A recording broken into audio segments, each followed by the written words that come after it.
భారత్లోని అన్ని ఛానల్స్ ను ఆంధ్రదేశంలో ప్రసారం చేస్తున్న ఏకైక network city cable. Welcome to city cable news. బులెటిన్ల ముందుగా హెడ్లైన్స్. రానున్న రోజుల్లో బీఆర్ఎస్ పార్టీకి మంచి రోజులు వస్తాయి. మాజీ మంత్రి ఎర్రబెల్లి.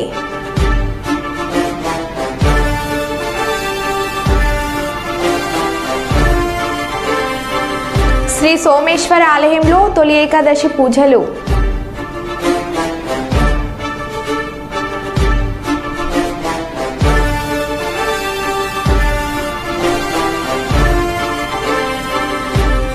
గడ్చిరోలిలో భారీ ఎన్కౌంటర్.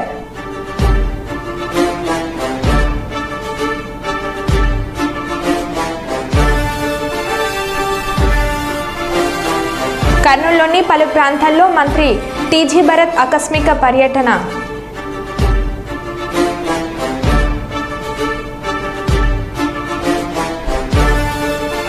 వెయ్యి స్తంభాల దేవాలయాన్ని సందర్శించిన కూడా నూతన చైర్మన్ ఇనగాల వెంకట్రామరెడ్డి.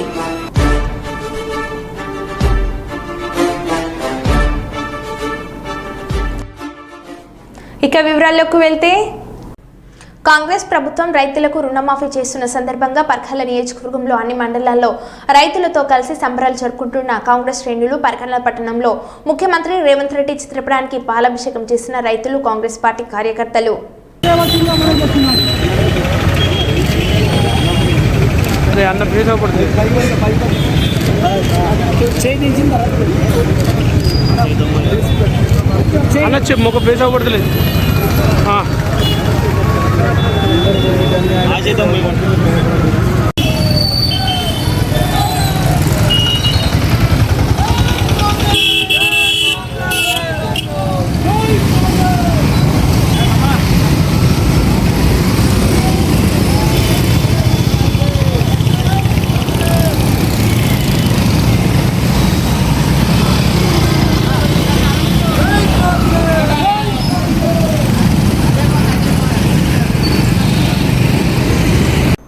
ములుగు జిల్లా వాచేడు మండలం పెనుగోలు గ్రామంలో వైద్య శిబిరం నిర్వహించేందుకు జిల్లా వైద్యాధికారి డాక్టర్ అల్లం అప్పయ్య చేసిన సాహసం జిల్లా వ్యాప్తంగా వైరల్గా మారింది.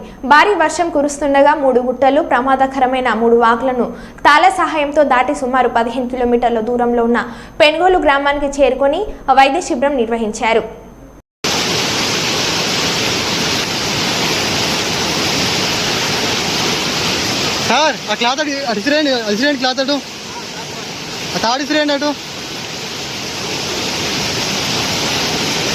ఇసిరేయండి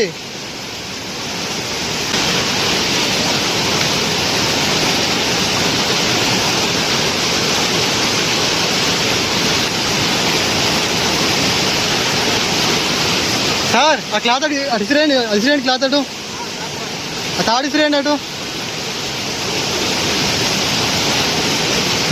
ఇసిరేయండి. వరంగల్ డ్రై సిటీలో శబ్ద కాలుష్యం చేస్తున్న బైక్లను ట్రాఫిక్ పోలీసులు పట్టుకున్నారు. వాటికి సంబంధించిన సుమారు 150 సైలెన్సర్లను వరంగల్ ఎంజీఎం జంక్షన్లో రోడ్ రోలర్ సహాయంతో తొక్కించారు. ఎవరు కూడా ఇలాంటి సైలెన్సర్ వాడొద్దని వరంగల్ ట్రాఫిక్ ఏసీపీ సత్యనారాయణ అన్నారు. డుగుడుగు సౌండ్లతో శబ్ద కాలుష్యం పెంచుతున్నారని, ఇది ఒక ఫ్యాషన్గా యువతకు మారిందని, ఇలాంటివి పునరావృతమైతే చర్యలు తప్పవని హెచ్చరించారు. ఇక నుండి ఎవరైనా వాడినట్లయితే వాళ్లపై కేసులు పెట్టి చట్టరీత చర్యలు తీసుకుంటూ వాళ్ళ సైలెన్సర్లు తీసివేయడం జరుగుతుందని అన్నారు.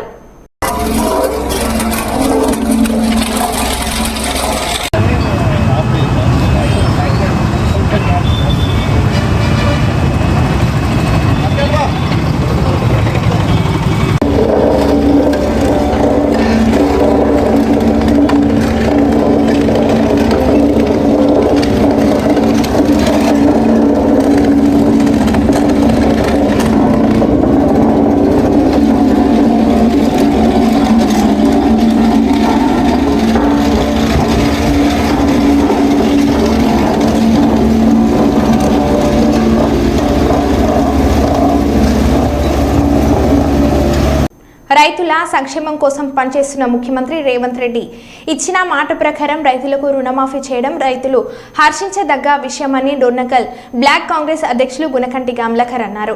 మహబూబాబాద్ జిల్లా చిన్నగూడూరు మండల కేంద్రంలోని దాశరథి సెంటర్లో రైతులకు రుణమాఫీ చేసిన సందర్భంగా ముఖ్యమంత్రి చిత్రపటానికి పాలాభిషేకం కార్యక్రమాన్ని గ్రామ కాంగ్రెస్ అధ్యక్షులు బైతం రమేష్, మండల ప్రధాన కార్యదర్శి సుధాఖాని నాగేష్ అధ్యక్షతన నిర్వహించారు. ఈ కార్యక్రమానికి ముఖ్య అతిథిగా డోర్నకల్ బ్లాక్ కాంగ్రెస్ అధ్యక్షులు గుణకట్టి కమలాకర్ పాల్గొని రేవంత్ రెడ్డి చిత్రపటానికి కాంగ్రెస్ నాయకులు రైతులతో కలిసి పాలాభిషేకం చేశారు.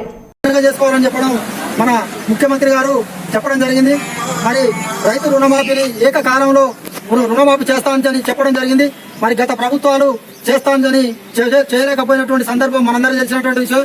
మరి రేవంత్ రెడ్డి గారు ఏకకాలంలో రుణమాఫీ చేస్తామని చెప్పి మాట ప్రకారం ఇచ్చిన మాటను నిలబెట్టుకున్నటువంటి ఏకైక వ్యక్తి మన యనమల రేవంత్ రెడ్డి గారు. మరి ఇవాళ ₹1,00,000 లోపు రైతులందరికీ రుణమాఫీ చేయడం జరిగింది. అదే విధంగా వచ్చే నెల 15 ఆగస్టు రోజు నాడు 2 లక్షల వరకు రుణమాఫీ చేస్తామని చెప్పడం జరిగింది. రైతులందరూ ఎన్నో ఆశలతోటి ఎదురు చూసిన రోజు, ఆ ఆశల్ని నెరవేర్చుకునే రోజు ఈ రోజే సిద్ధమైంది. కావున ఈ చిన్నగూడు మండల కేంద్రంలో రైతు రుణమాఫీ 2 లక్షల రుణమాఫీని చేస్తున్న క్రమంలో మా మండల కేంద్రంలో ఈ పాలాభిషేకాన్ని నిర్వహిస్తున్న కాంగ్రెస్ ప్రభుత్వం ఏర్పడే ముందు ప్రజలకిచ్చిన హామీలన్నీ 6 గ్యారంటీలు 13 హామీలని మా కాంగ్రెస్ ప్రభుత్వం హామీలు ఇవ్వడం జరిగింది. హామీలు ఇచ్చిన నెలల్లోనే ఇప్పటికే 5 హామీలు నెరవేర్చడం, 6వ గ్యారంటీ 6వది ఇవాళ 2 లక్షల రుణమాఫీని చేయడం జరుగుతుంది. ఈ రోజు లక్షల రైతులకు అందరికీ మీరు చూస్తా ఉన్నారు. ఇప్పటికే మీ పేర్లతో సహా గత ప్రభుత్వాలు కేవలం కళ్ళగొల్లి అనేక హామీలతోటి రైతులకు ఆంక్షలతోటి రైతు రుణమాఫీ చేసింది తప్ప మా ప్రభుత్వం ఎట్లాంటి ఆంక్షలు లేకుండా రేషన్ కార్డు ఉన్న ప్రతి రైతుకు ఈ రోజు ₹1,00,000 అకౌంట్ లో పడతా ఉన్నాయి.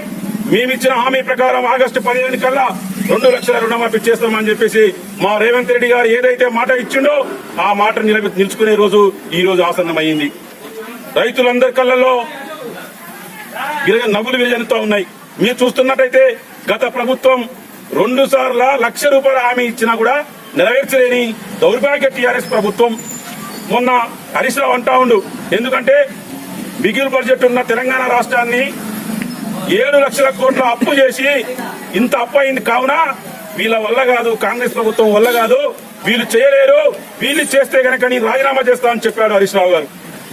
ఈ రోజు ఆయన తలకాయ ఎడబెట్టుకుంటాడో, ఆయన రాజీనామా పత్రాన్ని ఎక్కడిస్తాడో తేల్చాలని చెప్పేసి మేము మా మండల కేంద్రం నుంచి డిమాండ్ చేస్తా ఉన్నాం.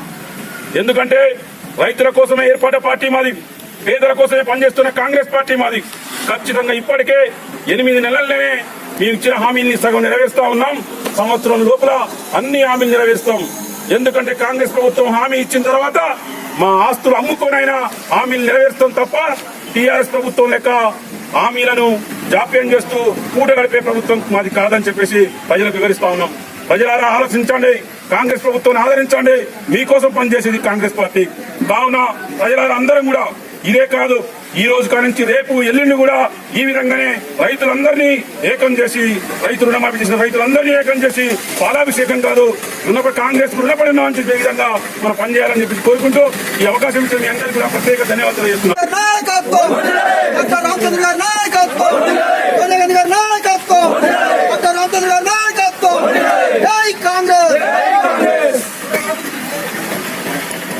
కాంగ్రెస్ పార్టీ సాధ్యం కాని హామీలు ఇచ్చి గద్దెనెక్కిందని విమర్శించారు. మాజీ మంత్రి ఎర్రబెల్లి దయాకర్రావు పాలకుర్తి మండల కేంద్రంలోని బీఆర్ఎస్ కార్యాలయంలో వారు మాట్లాడుతూ రైతు భరోసా ఇప్పటి వరకు కూడా ఊసేలేదని, రైతులకు 2 లక్షల రుణమాఫీ ఏకకాలంలో చేస్తామని, అధికారంలోకి వచ్చాక ఇప్పుడు ₹1,00,000 చేస్తామని లేనిపోని కొరువీలు పెడుతూ పబ్బం గడుపుతున్నారని, రైతులకు పెట్టుబడి అందక అష్ట కష్టాలు పడుతున్నారని, కాంగ్రెస్ ప్రభుత్వం ఎన్నికల్లో ఇచ్చిన 420 హామీల్లో ఏ ఒక్కటి కూడా అమలు చేయలేదని బీఆర్ఎస్ పార్టీ కార్యకర్తలు కాంగ్రెస్ ప్రభుత్వం ఇచ్చిన హామీలను నెరవేర్చే వరకు ప్రజాక్షేత్రంలో ఉండి పోరాడతానని కాంగ్రెస్ బీజేపీ పార్టీలు వాట్సాప్ గ్రూపులలో, యూట్యూబ్లలో నా మీద లేనిపోని అసత్య ప్రచారాలు చేస్తున్నారని, దీనిని తీవ్రంగా ఖండిస్తున్నానని, ఎట్టి పరిస్థితుల్లో పార్టీ మారే ప్రసక్తి లేదని, రానున్న రోజుల్లో బీఆర్ఎస్ పార్టీకి మంచి రోజులు వస్తాయని, కాంగ్రెస్ ప్రభుత్వమే వస్తుందని ధీమా వ్యక్తం చేశారు. టీఆర్ఎస్ పార్టీ కేసీఆర్ గారు చేసిన మంచి పనులు ప్రజల్లో పట్ల రివ్యూ జరుగుతున్నాయి. కాంగ్రెస్ పార్టీ ఎన్నో వాగ్దానాలు చేసింది, సరైన వాగ్దానాలు ఒక్కటి కూడా నిలబెట్టుకునే పరిస్థితి లేదు. టీఆర్ఎస్ పార్టీ కేసీఆర్ గారిని గ్రామాలలో రైతులు కానీ, రైతు కూలీగాలి కానీ, ప్రజలు కానీ కేసీఆర్ను పోగొట్టుకున్నామనే బాధ ఉన్నది. మీరు ధైర్యంగా ఉండాలి. కార్యకర్తలు పార్టీని కాపాడుకుందాం. వాళ్ళ పూర్వవైపు తప్పకుండా వస్తుంది. కార్యకర్తలు ధైర్యంగా ఉండాలని నేను విజ్ఞప్తి చేస్తున్నా. ముఖ్యంగా పాలకుర్తి కార్యకర్తలకు, వర్ధనపేట నియోజకవర్గ కార్యకర్తలు, వరంగల్ జిల్లా కార్యకర్తలందరికీ విజ్ఞప్తి చేస్తున్నా. మీ దయన్నగా మిమ్మల్ని అందరినీ కూడా కాపాడుకునే బాధ్యత నేను తీసుకుంటానని కూడా ఈ సందర్భంగా తెలియజేస్తున్నాను. తెలంగాణలో వీధి కుక్కల స్వైర విహారం, వందల దాడులు జరుగుతున్నా పట్టించుకొని రేవంత్ సర్కార్. ఈ ఒక్కరోజే 25 మందిపై దాడులు. నిన్న హైదరాబాద్లోని జవహర్ నగర్లో వీధి కుక్కల దాడిలో తీవ్రంగా గాయపడి మరణించిన చిన్నారి ఘటన మరవక ముందే ఈరోజు రాష్ట్ర వ్యాప్తంగా మరో 25 మంది వీధి కుక్కల కారణంగా గాయపడ్డారు. కరీంనగర్, హుజరాబాద్, బోర్నపల్లి, వరంగల్లో వరుస సంఘటనలు. దాడి జరిగి వరంగల్ ఎంజీఎం ఆసుపత్రిలో చేరగా అక్కడ సరిపడా ఇంజెక్షన్లు లేవని తెలుసుకుని తీవ్ర ఆందోళనలో ప్రజలు. వీధి కుక్కల భయంతో ఇంట్లో నుంచి బయటకు రావాలంటేనే వణికిపోతున్న ప్రజలు.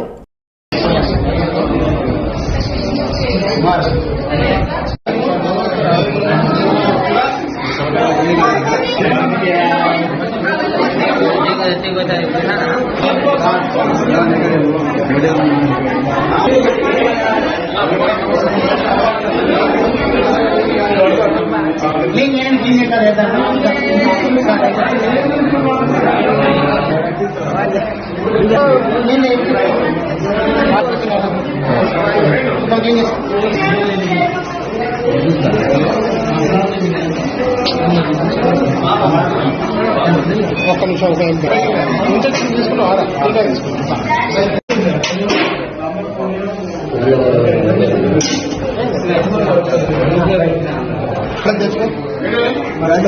రూమ్లో ఉన్నాయి పెట్టేసి మా కాలికి ఏమనుకుంటే చూడండి.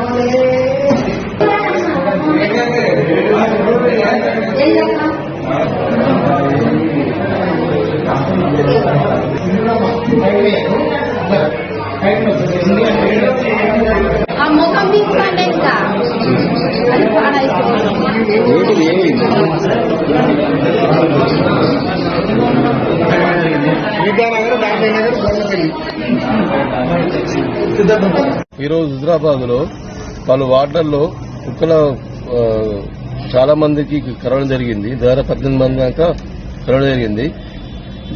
దానికి కొంతమంది ఎంజిఎం హాస్పిటల్ తీసుకుపోయినారు. ఇక్కడ లోకల్ హాస్పిటల్లో కొంతమంది ఉన్నారు.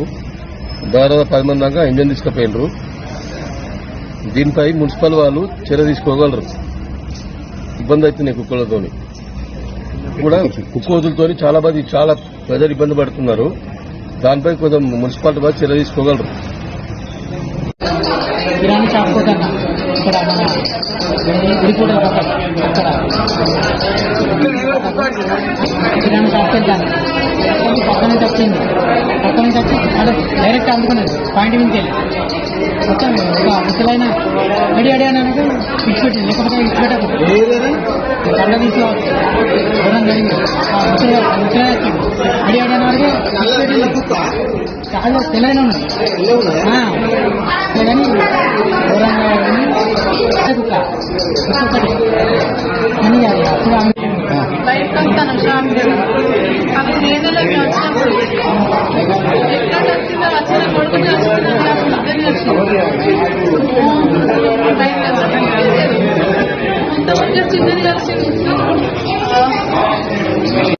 మన ఊరు మనబడి కార్యక్రమం కింద పాఠశాలలో జరుగుతున్న అభివృద్ధి పనులను కలెక్టర్ పి ప్రావీణ్య పరిశీలించారు. పాఠశాలలోని తరగతి గదులు చేపట్టిన విద్యుత్, టాయిలెట్స్ నిర్మాణ పనులను కలెక్టర్ పరిశీలించి ఇంకేమైనా పనులు ఉంటే వాటిని త్వరితగతిన పూర్తి చేయాలని అన్నారు. అభివృద్ధి పనుల పరిశీలన అనంతరం కలెక్టర్ పాఠశాల విద్యార్థులతో మాట్లాడారు. ఏకరూప దుస్తులు, పాఠ్యపుస్తకాలు అందరికీ అందాయి అనే విద్యార్థులను అడిగి తెలుసుకున్నారు. పాఠశాల ఆవరణలో ఉన్న మీడితొట్టివాడ అంగన్వాడీ కేంద్రాన్ని కలెక్టర్ సందర్శించారు. అంగన్వాడీ కేంద్రం గురించిన వివరాలను అక్కడ సిబ్బందిని అడిగి కలెక్టర్ తెలుసుకున్నారు. ఏవైనా సమస్యలు ఉంటే తమ దృష్టికి తీసుకురావాలని సూచించారు.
మహబూబాద్ జిల్లా కేంద్రంలోని హౌసింగ్ బోర్డు కాలనీలో ఎమ్మెల్సీ తక్కలపల్లి రవీంద్రరావు తన సొంత నిధులతో పలు అభివృద్ధి పనులకు శంకుస్థాపన చేశారు.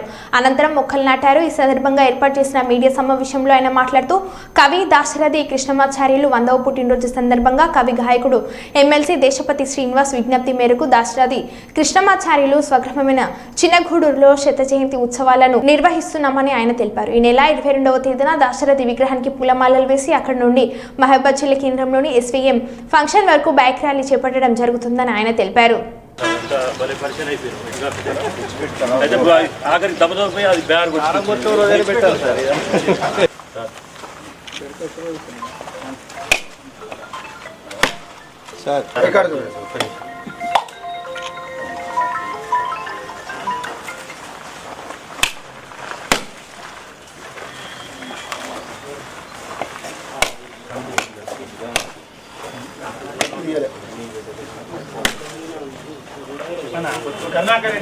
మంగళపల్లి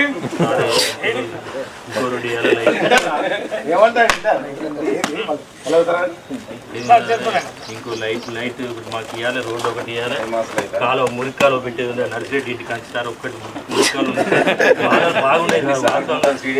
గత పాలకుల నిర్లక్ష్యం హౌసింగ్ బోర్డు పోసిన కాంచి అట్లే ఉంది సార్. ఇంతవరకు ఏది కాలేదు. ఇప్పుడే స్టార్ట్ అవుతుంది సార్ మీతోటి. ఇక చెప్పాలంటే కదా ఇట్లా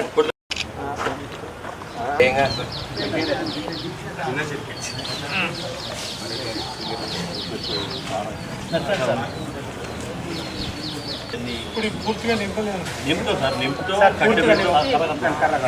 ఏమైందంటే కొంచెం నీళ్ళు పోయింది సార్. చూడండి సార్.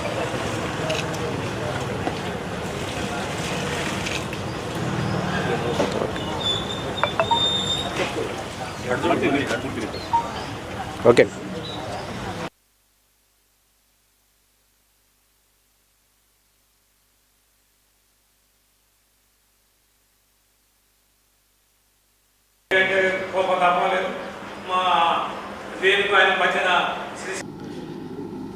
ఈ నెల 22వ తారీఖు సోమవారం రోజు ఒక గొప్ప ప్రతిష్టాత్మకమైనటువంటి ఒక రోజు. అది మహబూబాద్ జిల్లా వాసి చిన్నగూడూరు గ్రామస్తులు నిజాం వ్యతిరేకంగా పోరాటం చేసిన మహాయోధుడు, కవి, రచయిత స్వర్గీయ దాశరథి గారి 100వ శత జయంతి, 100వ అంటే 99 పుట్టినరోజు పూర్తయి 100వ సంవత్సరంలోకి అడుగు పెడుతున్న రోజు. శత జయంతి ఉత్సవాలు చేయాలని గౌరవనీయులు దేశపతి శ్రీనివాస్ గారు, కవి గాయకులు ఎమ్మెల్సీ గారు వారి విజ్ఞప్తి మేరకి కార్యక్రమాలు మేము ప్రారంభిస్తున్నాం. 22వ తారీఖు నాడు ఉదయం 9 గంటలకు చిన్నగూడూరులో వారి స్వగ్రామంలో దాశరథి గారి విగ్రహానికి అక్కడ పూలదండలు వేసి చిన్న కార్యక్రమం చేసుకొని సైకిల్ మోటార్ ర్యాలీతోటి మహబూబాబాద్ వచ్చి మహబూబాబాద్లోని రైల్వే గేట్ దగ్గర ఉన్న SVM ఫంక్షన్ హాల్లో సభా కార్యక్రమం ఉంటుంది. దీనికి మహబూబాద్ MP గారు, మహబూబాద్ ఎమ్మెల్యే గారు, డోర్నకల్ ఎమ్మెల్యే గారు, మన ఎమ్మెల్సీ సత్యవతి గారు, నేను, నందిని సిద్ధారెడ్డి గారు, దేశపతి శ్రీనివాస్ గారు, దేవి ప్రసాద్ గారు, ఇంకా మన మున్సిపల్ చైర్మన్ గారు, అనేక మంది కవులు, కళాకారులు, రచయితలు, సాహిత్యాభిమానులు అందరూ కూడా వస్తున్నారు. మధ్యాహ్నం వరకు సభా కార్యక్రమం నడిచాక భోజన కార్యక్రమం అయ్యాక ఇష్టాగోష్ఠి, సాహిత్య గోష్ఠి ఉంటుంది. రచయితలు అదే రకంగా దేశపతి శ్రీనివాస్ గారి, నందిని సిద్ధారెడ్డి గారి బ్రహ్మాండమైనటువంటి ఒక ఉపన్యాసం ఉంటుంది. పద్యాలు, కవితలు, దాశరథి గారి సాహిత్యం పైన, వారు రచించిన పాటలపైన, వారు రచించిన పద్యాలపైన, గేయాలపైన అనేక రకాలుగా సాహిత్య గోష్ఠి ఉంటుంది. మహబూబాద్ పట్టణ ప్రజలందరూ కూడా ఆ రోజున 22వ తారీఖు నాడు 9 గంటలకి చిన్నగూడూరు చేరుకొని అక్కడి నుంచి SVM ఫంక్షన్ హాల్లో జరిగే సభా కార్యక్రమాన్ని కూడా హాజరై సాహిత్య గోష్ఠిలో పాల్గొనాల్సిందిగా ప్రతి ఒక్కరికి ఈ సందర్భంగా విజ్ఞప్తి చేస్తున్నాం. తొలి ఏకాదశి పర్వదినాన్ని పురస్కరించుకుని శ్రీ భద్రకాళి ఆలయంలో అమ్మవారిని దర్శించుకునేందుకు పెద్ద సంఖ్యలో భక్తులు ఆలయానికి పోటెత్తారు. అమ్మవారిని దర్శించుకుని మొక్కులు చెల్లించుకున్నారు. శ్రీ భద్రకాళి అమ్మవారి శాకంబరి నవరాత్రి మహోత్సవంలో 12 రోజులు చేరుకున్నాయి. ఈ రోజు అమ్మవారు ఘనక్రమంలో భక్తులకు దర్శనమిచ్చారు. ఘనక్రమంలో ఉన్న అమ్మవారిని దర్శించుకుంటే అమ్మవారు భక్తులకి ఘనకీర్తులను ప్రసాదిస్తుందని, భక్తులకు సకల శుభాలతో పాటు ఆరోగ్యాలు కలుగుతాయని నాగరాజ్ శర్మ తెలిపారు.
భద్రకాళి శరణం మమ.